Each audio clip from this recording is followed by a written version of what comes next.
Apakah Taiwan jadi diserbu Tiongkok? Apakah Trump akan jadi presiden Amerika di tahun 2024 nanti? Trump presiden, Vivek Ramaswamy wakil presiden. Siapa lawan Partai Republikan Amerika di Partai Demokratnya? Apakah Robert F. Kennedy Jr. bersama Michelle Obama? Lalu, kemana arah Amerika? Jika salah satu dari dua kandidat dari mereka jadi POTUS, apakah BRICS akan jadi kekuatan militer atau aliansi pertahanan? Mengapa pertanyaan itu muncul? Karena anggota BRICS yang bersebelas tersebut, negaranya banyak yang punya senjata nuklir, seperti Rusia, Tiongkok, termasuk Iran, di mana Saudi ke depan akan juga punya senjata nuklir.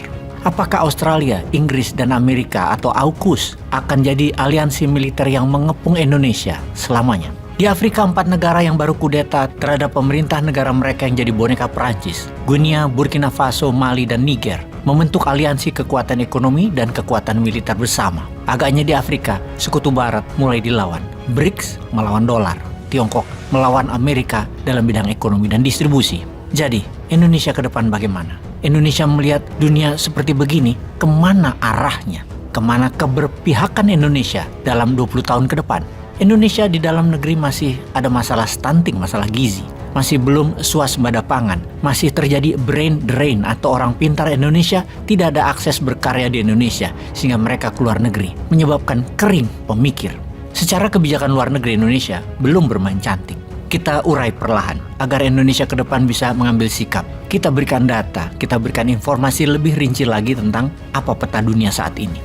Kita ke tahun 1850 sampai tahun 1990-an, Amerika adalah negara yang sangat kuat ekonominya. Mengapa? Salah satunya Amerika adalah negara produsen. Amerika adalah negara penghasil. Amerika dari hulu sampai hilir produksinya made in America. Kemudian produk itu menguasai dunia. Kemudian efek dari kemakmuran tersebut, generasi mudanya, terutama sejak tahun 60-70-an, mulai ingin kemudahan dan kemewahan.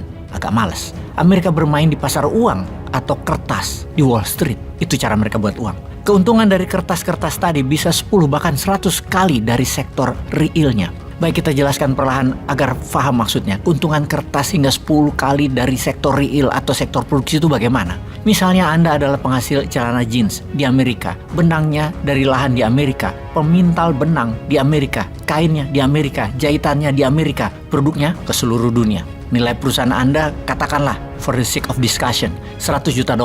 Lalu Anda perlu $30 juta karena Anda mau ekspansi. Anda jual perusahaan Anda sahamnya 30% di Bursa New York. Anda dapat $30 juta.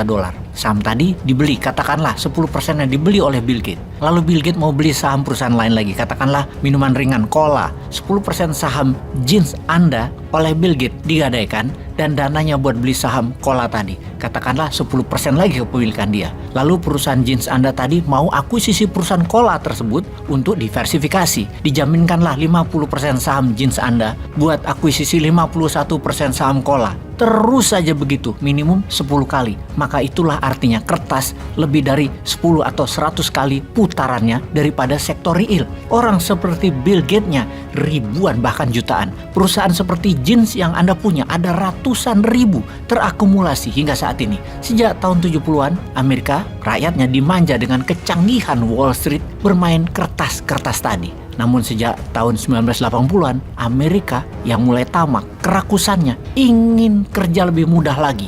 Mereka memindahkan produksinya ke negara yang lebih murah SDM-nya dan mendekati produksi bahan baku, terutama ke Tiongkok, Korea Selatan, dan Taiwan. Yang mana Tiongkok memanfaatkan kekuatan rakyatnya dan tekanan politik pemerintahnya ke rakyatnya untuk memproduksi. Ingat ya, investasinya sektor produktif yang boleh dimasuki ke Tiongkok. Itu hebatnya Tiongkok. Tidak boleh masuk ke Tiongkok investasi asing itu di tambangnya Tiongkok. Mineral tambang adalah last resort. Itu aset vital. Tidak akan ada asing masuk ke Tiongkok atau ke Korea Selatan atau ke Taiwan yang boleh sentuh sumber alam mereka. Harus lokal pribumi atau negara mereka sendiri yang mengelolanya. Sektor produksi itu membuat tenaga kerja Tiongkok jadi terampil. Di kemudian hari, efeknya ke Amerika ternyata kelas menengah Amerika jadi mati, UKM-nya mati, kelas tengahnya mengecil, kelas atasnya meninggi, kelas bawahnya melebar. Seperti saat ini, Made in Amerika sudah hampir tidak ada, paling 10% produksinya dibanding 30 tahun yang lalu. Merek bisa saja merek Amerika seperti Levi's, Ralph Lauren, Polo, dan lain sebagainya, namun made in-nya China. Jadi untuk Indonesia bagaimana? Indonesia harus punya made in Indonesia untuk barang consumable, pangan, farmasi, dari hulu sampai hilir buatan Indonesia. Sudah mulaikah Indonesia? Coba cek di label pakaian, sepatu, tas yang ada di pasar, di sosial media, buatannya dan bahan bakunya dari mana? Masih asing? Bagaimana menurut sahabat generasi muda sekarang? Pemerintah itu sudah peduli atau tidak? Peace.